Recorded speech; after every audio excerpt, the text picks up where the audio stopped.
Hi, I'm Wendy Ventura from Blossoming Midlife. Thanks for joining me today. We're up to day 19 of the 40-day marriage challenge that we've been doing. If you've missed the previous challenges, I've left the link either above or below the video so that you can download the free PDF file that's got the complete 40 challenges there.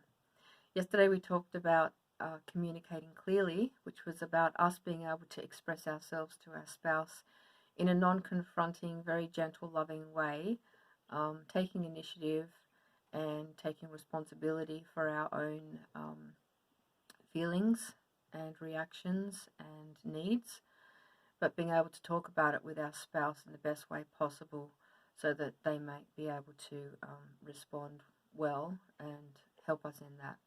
And today's challenge is sort of the flip side of that, where we're talking about listening well when our spouse wants or needs to share something with us. It's about us being able to listen really intently and being fully present so that they can feel cared for and understood. So I guess the challenge is next time your spouse has something meaningful to share with you, it's about developing this skill of listening, maintaining eye contact to be able to really understand the heart of the matter and what it is that your spouse is truly trying to express to you.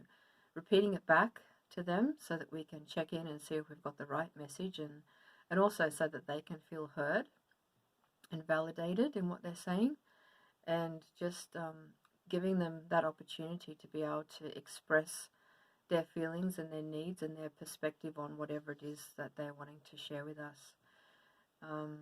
So I think we underestimate the importance of listening well, and if we haven't had it modeled well to us growing up, it's actually a skill that's quite rare and that can be developed over time with practice. So again, this challenge is, not going to perfect it in one day. It's just bringing awareness to the need of really listening well. And it's not just listening to respond, we're listening to be able to understand and care. I think often when someone starts talking, we're just listening to know how to answer or to know how to respond, but not listening to actually understand and care.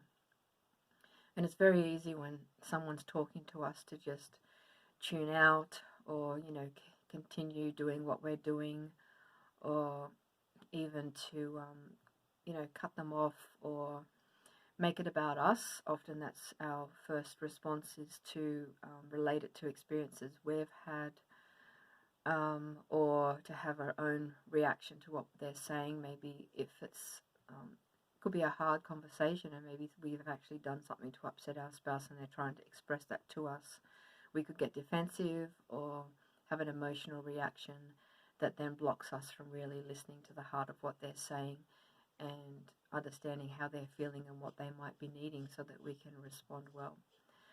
So again, I guess it's about giving them attention. We talked about the 3 A's the other day: attention, affection, and appreciation. So wherever you can in any conversation, try to cover the 3 A's. And it's just about listening beyond the words, listening to what's even unspoken, asking questions to get more information, especially finding out the feelings and the needs behind what's being said as well. And when we can move beyond the surface level issue, we get to the root core issue, and especially in conflict resolution, this is essential. So practicing this on some lighter issues is always easier than diving straight into the harder stuff. But we found in our marriage that when we started doing this active listening, we had less emotional reactions within ourselves because we were so focused on really listening to the other person and trying to remember what they were saying so that we could repeat it back to them, and then trying to identify the feelings and validating them in that there was really no way that our own stuff would get in the way because we are so focused on the other person. And so obviously when our own stuff doesn't get in the way and we're less emotional, we can get to the root of the matter and resolve the conflict much more easily without so much pain. And it's not necessarily agreeing with our spouse or what they're saying. The greatest need is for them to be understood and to be heard and to be validated in what they're feeling. Validating is very different from agreeing. Um, it's trying to put yourself in their position, put yourself in their shoes, from their experiences and from where they're coming from, and looking at it from their perspective. It's not always about finding solutions. I think often when we listen, we want to try and solve someone's problem as well. But the greatest need is for them to feel heard and understood and cared for. So just to quickly recap over the next 24 hours, next time you see your spouse, sometime today, maybe even just simply asking them how was their day, and then listening, maintaining eye contact and listening to care, and for them to feel understood. So ask say 3 or more questions, and maybe one of the questions can be about their feelings or their needs, and repeating the information that you've heard back to them, checking in with them to see if you've heard the message correctly.